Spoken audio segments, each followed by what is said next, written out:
A key component of the modern world economy, the chemical industry delivers products and innovations to enhance everyday life. It is also an industry in transformation, where chemical executives and workers are delivering growth and industry-changing advancements while responding to pressures from investors, regulators, and public opinion.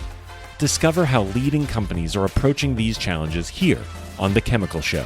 Join Victoria Meyer, president of Progressio Global and host of The Chemical Show, as she speaks with executives across the industry and learns how they are leading their companies to grow, transform, and push industry boundaries on all frontiers. Here's your host, Victoria Meyer. Hi, I'm Victoria Meyer, host of The Chemical Show. This week, I am delighted to have with me Neil Burns, who is the CEO of P2 Science, a renewable chemistry company that spun out of some work at Yale University. Neil is well known in the industry with a lot of experience in surfactants and other chemical products in companies including Oxiteno and VVF and elsewhere. Neil and I are going to be having a great conversation today, and I'm delighted to introduce you to him. Neil, welcome to the show. Thanks, Victoria. Great to be here. And by the way, congrats on the show. It's been really excellent so far. Thank you. It's been a lot of fun to get this going. Sure. So, Neil, a lot of people think of you as Mr. Surfactants. You are really well known in the surfactants industry, both from your time at Oxiteno and VVF, and then, of course, over the last number of years with the ICIS Surfactants Conference. Mm-hmm. How did you get started in this space? Great question. I've been thinking about this a bit recently. My first exposure to surfactants was actually in my first job out of college, which was back in the early 80s in England. I was working for a pigment company called Manox. It no longer exists. And they had one product, iron blue pigment, or pigment blue number 27. We sold it into applications like paints and inks and cosmetics. And one of the key properties of the pigment was its ability to be able to disperse in a variety of media, and then in those media maintain a fine and even dispersion. And so especially in printing inks, you were looking for an easy dispersion and then a gloss, which was a function of the fineness of the dispersion in the final application. And so the way to achieve that with the addition of an inorganic pigment to organic media like paints and inks was via, guess what, surfactants. And, really up until that point, coming out of college, I don't remember studying, honestly, a lot about surfactants. In fact, to be frank, I don't remember studying anything specifically about surfactants in my college days. And so getting into this industrial area and looking at, here's this magic compound, right? Which you added just a few percent in this enormous batch of ink or paint or whatever it is. And incredibly, the properties are transformed.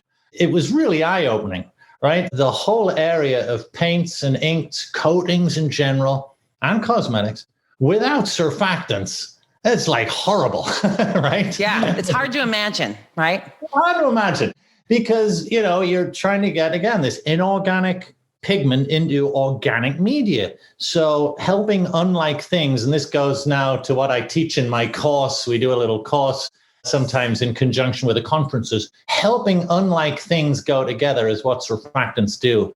And I just remember being amazed. It's like, wow, this stuff is incredible. We don't need much of it. We only buy a little bit, but it's so critical. It was a small company. So although I was in R&D, there's only 50 people worked there. So in the whole company. So although I was in R&D, I got to play in all sorts of different areas. So I got to know the vendors of surfactants very well, because I'm thinking, wow, these guys are like so important in terms of the specific type of surfactant we buy and how we develop alternatives and all this stuff. So I got to know them very well, got to learn about surfactants from talking to sales guys and I remember one company in particular called Berol, which again, I don't think exists anymore. I think ultimately that business ended up as part of Axo, which is now Nourion, right? Right. But Berol had a sales office there in Manchester, and the sales guy there would come in regularly, and we'd just riff about surfactants for hours on end. To me, that was the first time I truly appreciated the magic of surfactants as a user. And then it was a little later, so it was really the early 90s then, so around 10 years later, that I truly got into the business of surfactants, working with Pilot Chemical Right. the privately owned manufacturer of surfactants, and then moving on through various other the companies, as you mentioned, that I started to be involved from a production and development point of view. That same magic that I realized back then, I mean, it just every day it's cemented in place, and the critical role when you look at the role surfactants play in the basics of civilization, right? Health, wellness, cleanliness, the food chain, agriculture, energy, transportation. And it's usually little bits. I mean, there's more in a laundry detergent, obviously. Right. It's often just little bits that have a huge impact. It still amazes me, actually. When I'm talking about it, I still think, wow, that's it's just amazing. It is amazing. And I think it's an area, I think like many chemical products, general public don't recognize how they interact and engage with these products on a daily basis. And I myself, when I've worked in the surfactants business, for instance, would just say, okay, it's the soapy stuff, which is real simplification. But to the common person, I'm like, okay, that's what's making your laundry detergent work. That's what's making your dish liquids work and all these other wide variety of applications. So you've been in the industry for a while. What's different today versus when you started? Right. There's one thing that is different, and economically, I would say, and that's volatility. When you look at some simple measures of volatility going back to the 80s and 90s, 80s and early 90s, or in fact, most of the 90s, you look at things like the price of crude oil and natural gas, and even vegetable oils like palm oil, as palm oil became more important in the surfactant supply chain. Right.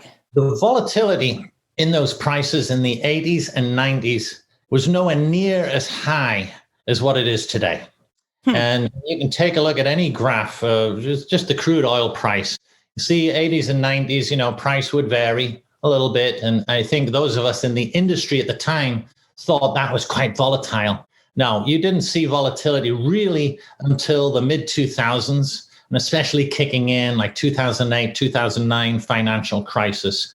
Right. And since then, the volatility has not returned to the levels that it was in the 80s and 90s. And so the impact on the supply chain is pretty obvious. You look at the basic building blocks like for surfactants, like ethylene, benzene, normal paraffins, etc., ripple their way through the supply chain into LAS and alcohols and alcohol sulfates. That volatility in the crude oil and natural gas is reflected all the way down the supply chain. And so the role of purchasing in particular, and things like price stability and contracts and price firmness and all that stuff, radically different today than it was 30 years ago. This is a little bit counterintuitive when you get to, I'm not going to say my age, I'm going to say my level of experience. It's traditional to say, kids today, they have it so much easier than we had it when we were starting out. That's not true in the surfactants industry. I think today it's more challenging because of that volatility. The other factor in there that's associated with volatility is back in the 80s and 90s, it was conventional wisdom and largely true that you could diversify your risk by looking to oleochemical and petrochemical sources. Right. You could reasonably assume that there wasn't a high degree of correlation between palm kernel oil, for example, and crude oil. And so you could lay off some risk by having a balanced portfolio in your supply chain.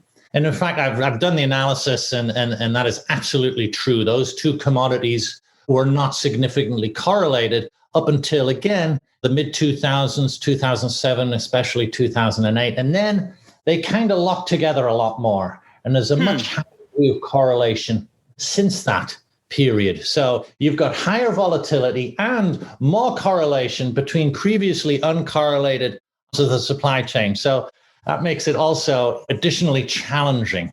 Yeah, absolutely. And for me, as I look at if you're a business person in this area today, you're dealing with things that really we didn't think about that much back in those early days. Is this about, though, what's kind of driving this? And I think that correlation aspect is interesting as well. But is some of this about a market sophistication? Is it driven by transparency? Right. So if I think about just markets in general, we have so much more data and transparency than we did 30 or 40 years ago. Or is there some other fundamental shift that's taken place? No, I think you're right. I think data and transparency makes a big difference. I think speed of communication makes a big difference. That's huge. And price information can travel around the world instantly today, whereas prior to the advent of the internet, it would have taken a few days, perhaps, and that makes a huge amount of difference. So I think that does contribute to volatility for sure. The correlation between oleo and petro sides of the value chain, as far as I can see, that the major cause of that is probably the growth in biofuels, biodiesel, based on palm oil in Southeast Asia and based on other vegetable oils like soy in North America and Western Europe. With the increasing use of those vegetable feedstocks in fuel, then fuel becomes the price benchmark between crude oil, natural gas, and vegetable oils. And you'll see, again, it's very coincident that as they start moving together, that's the time in which biodiesel subsidies took off and increasing amounts of these feedstocks were diverted into biodiesel in those markets. Yeah, that makes sense. I mean, it's kind of a structurally, in some ways, artificially linked, but definitely now it's become a structural linkage between the fuel markets from the bio basis into traditional. So let's turn the tides here a little bit. So you have been an entrepreneur for a long time, right? So you started up companies and divisions for VVF and for Oxiteno. And then more recently, you have launched P2 Science, which I got to be honest, I did not realize that P2 Science had its roots since 2011. Yep. I thought it was a much newer company. So tell us about P2 Science. What's the origin story there? Sure. We were somewhat under the radar. I would say substantially under the radar in the early days. So I think your perception is correct in terms of what we've been doing. But yes, we did get started way back, almost 10 years ago now. And the origin story is pretty interesting. I was invited to speak at the American Chemical Society Green Chemistry Institute meeting. They've been having one every year for 20 odd years. It's a pretty well-established green chemistry meeting in Washington, D.C., very well attended. And so I was invited to come and talk about, guess what, surfactants, right? Because it's the only thing I know how to talk about, or was back then. And, the use of renewable chemistry in the surfactant supply chain. So I said, fine, I'll talk. Yeah, it sounds interesting. And I'll be honest with you, the time got nearer. It was in June. And I'm thinking, I don't want to go down there. Washington, D.C., there's nothing else. I'm just going to go and I'm going to make this talk. And it's a bunch of academics. And because there's a lot of academics there, a lot of students. But of course, I had agreed to go. So I went, obviously. And I talked about surfactants, and people seemed to be pretty interested in what I was saying. Right after I finished speaking, a gentleman came up to me, introduced himself, and said, there's some very interesting research going on at Yale University at the lab of Professor Paul Anastas. And you might want to come up and talk to these guys because there's potentially some relevance to surfactants. And he got me interested and said, okay. Fine, why not? It sounds interesting. Sure. This person was an investor, a venture investor. Rob Bettigal is a managing partner at Elm Street Ventures. And so he piqued my interest. And the name Paul Anastas actually was not familiar to me. Okay. Although he seemed to imply this guy was pretty well known. So I said, okay, well, he's well known, but I haven't heard of him. Nonetheless, I'm going to go up to Yale. I think every researcher and professor often thinks they're well known. Right. Well, yes. Yeah. But, he's incredibly well known in the chemical industry for green chemistry. It honestly wasn't something I'd focused on up until that point. Funny thing is, later on that day, I gave my talk in the morning.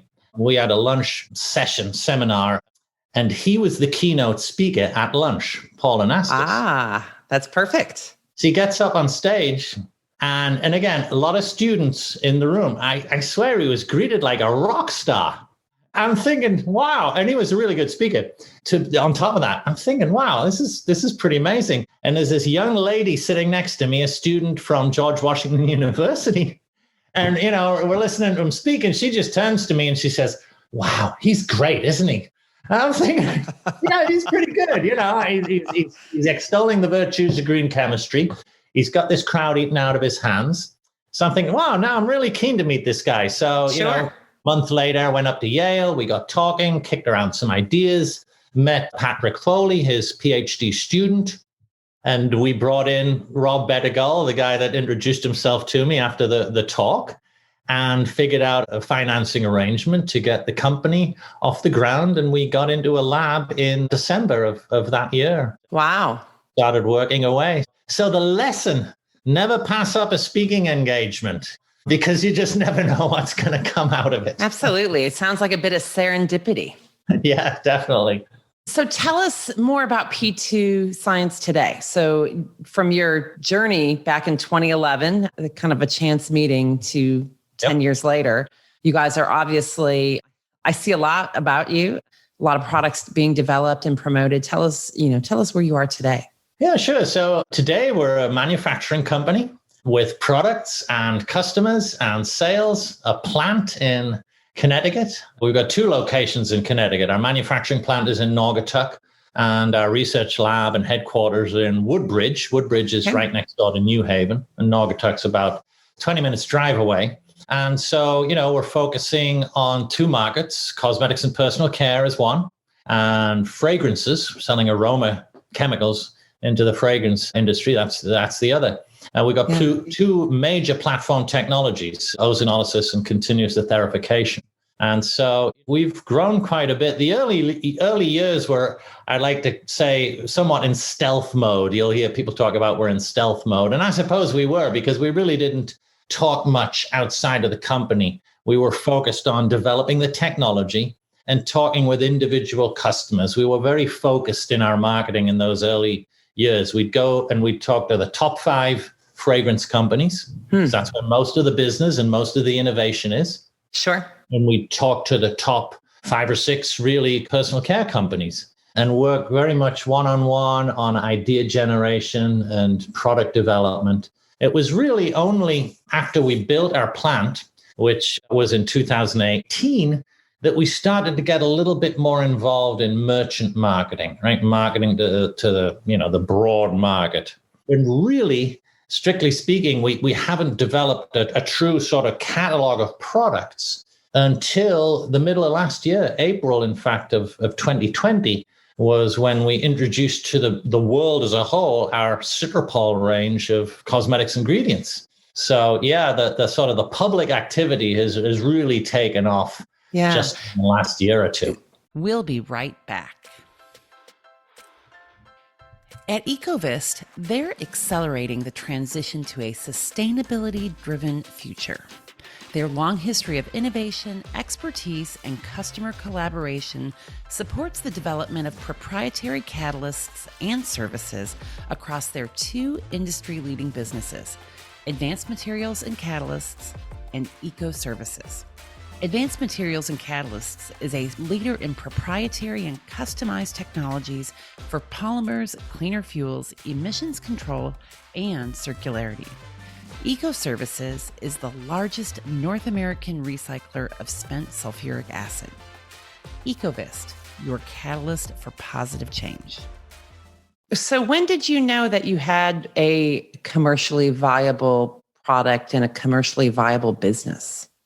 Well, there's 2 ways of knowing as I think about this. One is I just knew at the very beginning, because I knew that after the rockstar reception that Paul Anastas got, that green chemistry wasn't a fringe thing anymore. This is back in 2011, where you could argue it maybe it was, maybe it wasn't. I knew it wasn't. It wasn't a fringe thing. It was becoming mainstream. So that said to me, yeah, this is a real thing now.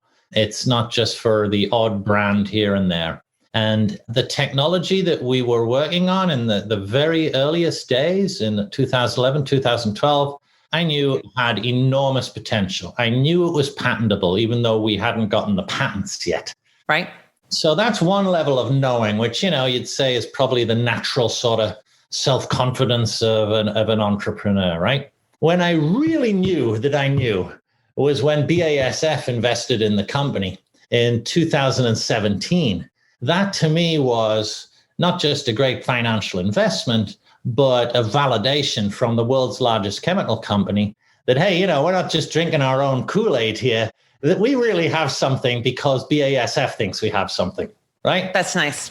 Yeah, absolutely. that was an absolute confirmation that our technology was world class, and having that external validation is always helpful. And so from that point, yeah, we never look back. Yeah, that's awesome. So you guys are obviously working on a lot of innovation.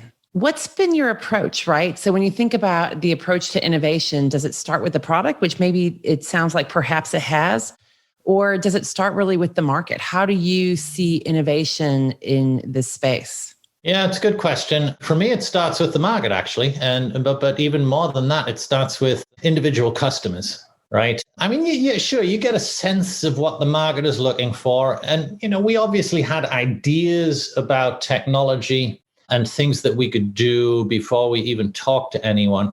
But talking to individual customers at a high enough level, talking to folks at these companies who are driving R&D strategy, for example, technology strategy, that's really, for me, where things get created.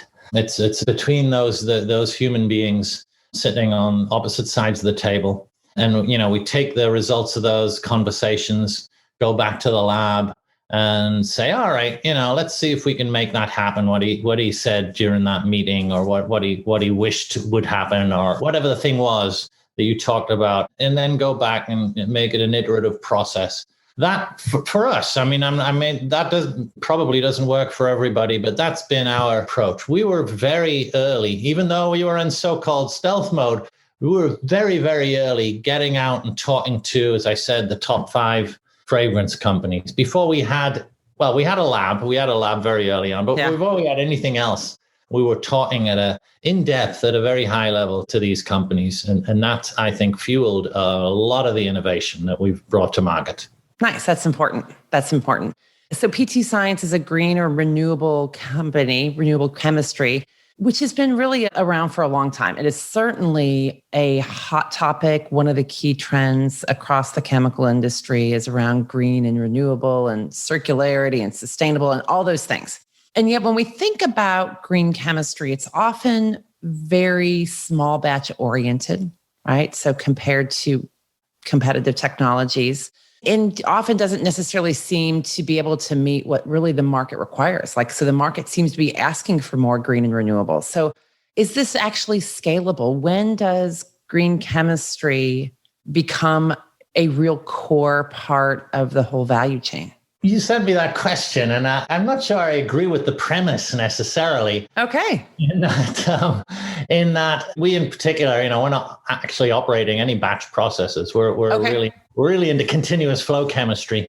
We love process intensification because it's a green chemistry principle. It lowers energy intensity, footprint, waste, increases efficiency. So we love flow chemistry. But I think we're past the point where green chemistry has to be a niche specialty. If you go back to, let's say, the mid-2000s, companies like Solazyme, Elevance, a few of the others, they came, Amyris, who are still going, they came to the market targeting diesel. They were going to be the next diesel or the next gasoline. So not exactly a small volume niche specialty. Now they failed, right? Obviously, Solazyme doesn't exist anymore. Amyris has pivoted into other markets. So I think it was a little ambitious to go after one of the most high volume, super efficient markets like fuel that you could imagine. And so they backed off and went more into specialties. And in fact, Amyris is quite active and reasonably successful in aroma chemicals today. So it's a big switch from diesel to fragrance compounds, opposite end of the industry, process industry. So starting in small volume specialties is a smart move for any new technology.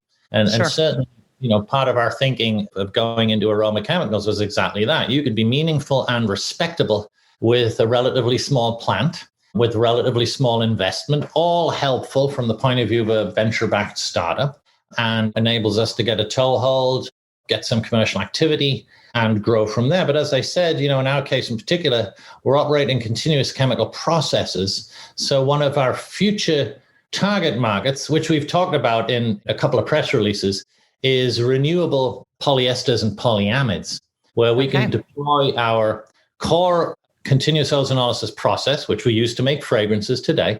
We can deploy that process on a much larger scale. It's essentially the same plant, just we run a series of parallel tubes. And so we'll put more tubes in the bundle to get greater throughput. So it's essentially the same plant on a much larger scale to produce monomers for polyamides and polyesters, which is tens and hundreds of thousands of tons per year, rather than just the hundreds of tons that we're using for fragrances. And so, that's a pretty significant step. We're working on this with ADM, Archer Daniels Midland, as our partner in this. That they're bringing, obviously, to the supply chain significant capability in vegetable oils. Right. And so, I think the new technology takes time. I'd say within the past year, certain public commitments, for example, and particularly the one by Unilever, where they're saying they're going to eliminate their dependence on, I think they call it fossil fuel derived inputs to their products by 2030. I mean, that's a huge deal, right? That's significant. Absolutely. Yeah, it's massive. That's all the LAS, right? All the alpha olefins. I'm just thinking in surfactant terms now. Yeah. That's big time. That is not niche specialty anymore. And 2030 is less than 9 years times. Is the industry ready for it? I mean, what do you see? You're pretty in touch with a wide variety of companies. Or, it sounds like your product is scalable. You think your technology is scalable, but is the rest of the industry ready for that? I think Unilever could do it with the right approach and the right partnerships with the industry. Yeah. Unless this is going to turn out to be like a business school case study of the worst sort of public relations disaster. I'm pretty sure they know they can do it. Otherwise, they wouldn't have been so vocal about this. I mean, I remember when the announcement came out, right? I think it was like last summer, maybe towards the end of the summer. And I got a call from a reporter at the Wall Street Journal, and she says, "What's the deal here? Are they actually using like fossil fuels in their products?" I said, "Well, yeah, absolutely. They're using petrochemicals in all of their products. Forget about the packaging. I mean, that's a whole nother story. Yeah. There's a load of, petrochemicals in their packaging, but even in the products, of course, there's a lot." So she says, "This is a meaningful thing." I said, "Yeah, it's meaningful. It's not greenwashing, so to speak. This is a big deal because they use a lot of this stuff already. And to make that sort of transformation in 10 years, it's significant." So she's wondering if this is a real story and, or something to take seriously. And I think it's possible. I think it's doable. I think they'll do it. Now, is it a good idea? I mean, I think it's good for them. It's part of their identity with respect to renewable products in general, environmental responsibility. I think it's good for them. I don't know if it's good for the whole industry, but hey, I mean, that's great, right? That's capitalism. That's the competitive market. I really wish them a lot of success. Yeah, absolutely. So Neil, you've been leading new businesses and startups for more than a decade. Here you are growing P2 Science. What have you found from a leadership perspective to be the most critical elements in developing a new business and growing your business and your team? Right. Good question. So a lot of what we've done at P2 and prior to that is creating something out of nothing. And I think it goes back to what we were talking about with respect to how we grew P2 and how we decided what to innovate. It's that interaction between you as the company and the customer, but it's more fundamentally about sort of human interaction. And it may be a bit of a cliche, but, it's really only humans that create things, without humans, nothing about civilization would be created. And so I think to create something out of nothing, you can have an idea on your own, right? I have an idea sitting here in my study, or my partners can have an idea sitting in there and, working in the lab. But to actually make something happen, someone else has to be involved, usually a customer, sometimes a partner or a supplier. And, it's that human connection and personal interaction that, and cooperation between humans that enables all of this stuff to happen, all this incredible innovation that we're doing and the industry's doing. So that's the most important thing. And one of our, we have a mission, vision, and values like most companies. And one of our values is respect. And I talk about this a lot. And it's a little bit different to maybe what people may originally think, in that what I like to stress is that in the course of our business, we have to respect each other as human beings, not just inside the company, and not just customers, but suppliers as well, people that interact with our company in any way. And the example I give is when I first started in sales, which was also the early 80s, I guess. A lot of stuff happened in the 80s. When I first started in sales, I was in export sales, and this was pre-internet. And so you'd be selling stuff to people halfway around the world. We had customers in Australia and China and, wherever, Japan, sure. Europe, obviously. And here were customers, many of them family owned or, even one man or two man type of distributors. And they were depending on you to get them your product a month on the sea, clear it through customs. The only means of communication was telex back in those. I'm sounding like an ancient guy here, but anyway, maybe you can edit all this out. But I always used to think of these guys at the other end of the supply chain, many of whom I hadn't only communicated with via telex. They're waiting for the product to arrive. They put a huge amount of cash down. Either they're paid in advance or they've opened a letter of credit, which means they have to put the money in the bank. So either way, they put up all this money and they're waiting, and they're going to turn that money that they've put up around and make a profit on it and then feed their family. And I'm thinking, what would I feel like? I'm sitting around halfway around the world. I'm worried, all right? I'm concerned about this. And so you've got to have that human empathy to understand what they're going through and be, and things go wrong, you tell them, hey, it's been delayed. This is why it's been delayed. Or, it's not on this vessel, it's on this other vessel. But don't worry, it's getting there at the same time. Just have that. There's kind of the basic business sense, right? But there's also, I think, if you remember there's a human being at the other end of the interaction, I think you'll just be that much better at what you're doing. And so I took that lesson from back then and I applied to everything. You're having a discussion on a technical matter, or a financial matter, or an investment matter with an opposite number in another company, you have to remember it's a human being and they're at least as weird as you are. And you probably have your weird idiosyncrasies.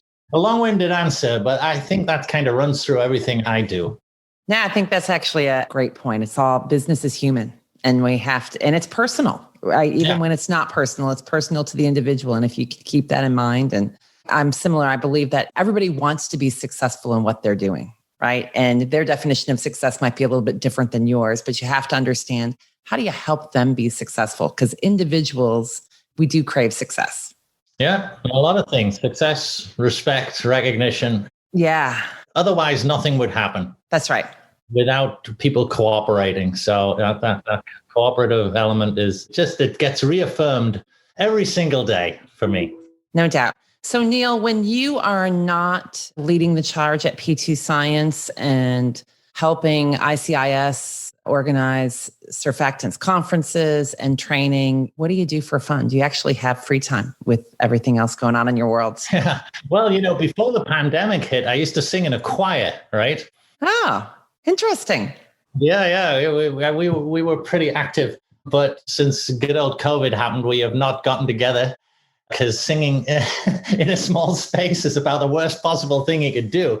Indeed. But that was great. I really enjoyed singing. We did a lot of cool stuff from like the earliest days of the church all the way to contemporary music, a lot of polyphonic stuff. And actually, the first time we will be together for over a year is going to be on Memorial Day, where we're getting together to sing outside at a Memorial Day ceremony in the center of town. Very nice. So I'm really looking forward to that. That'll be awesome. We'll probably sound awful because, most of us haven't sung for over a year. Well, just admit it. We know you're singing in the shower, in your backyard, or wherever the case may be. Yeah, that's maybe. Yes. Good. This has been delightful. I really appreciate you taking the time to speak with us. If people want to get in touch with you, where can they learn more about P2 Science? Where can they get in touch with you? Yeah, well, our website is reasonably informative, p2science.com. So please check it out. So you want to get in touch with me, neil@p2science.com. Very easy. Absolutely. Follow us on LinkedIn. We're also on Instagram. We're a little more active on Instagram now because we have a marketing person just joined the company in January. Fabulous. So yeah, check us out there. And we have a YouTube channel as well, which we're loading up additional content on. So certainly feel free to check us out there. Awesome. Well, Neil, this has been great. Appreciate it. And I hope you have a great day. And I hope everybody's enjoyed listening to this episode of The Chemical Show. You're very welcome, Victoria. Much success with this thing. I think it's going to do great. Thank you. We've come to the end of today's podcast. We hope you enjoyed your time with us and want to learn more. Simply visit thechemicalshow.com for additional information and helpful resources. Join us again next time here on The Chemical Show with Victoria Meyer.